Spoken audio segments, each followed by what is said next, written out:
மக்களே, உங்கள் வீட்லேயும் குட்டீஸ் இருக்காங்களா? சிங்கிள் டோர் ஃப்ரிட்ஜ் இருக்கா? அப்போ இந்த வீடியோ வந்து கண்டிப்பாக உங்களுக்கு யூஸ்ஃபுல்லாக இருக்கும். பொதுவாகவே சிங்கிள் டோர் ஃப்ரிட்ஜஸில் பார்த்தீங்கன்னா, மேலே நம்ம ஃப்ரீசரில் இருக்கிற ஜோன் வந்துட்டு எப்போவுமே வந்துட்டு ஐஸ் கட்டி ஃபார்ம் ஆகாத மாதிரி 2 டேஸ்க்கு ஒன்ஸ் வந்து டீஃப்ராஸ்ட் பண்ணி விட்ருங்க.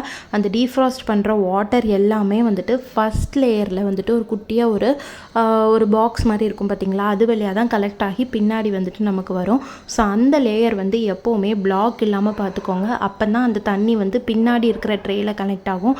இல்லைனா ஃப்ரிட்ஜுக்குள்ளே லீக் ஆகும். அந்த ஃப்ரிட்ஜுக்குள்ளே லீக் ஆகிற வாட்டர் மூலயமா நமக்கு மின்கசிவு ஏற்பட வாய்ப்பு இருக்குது.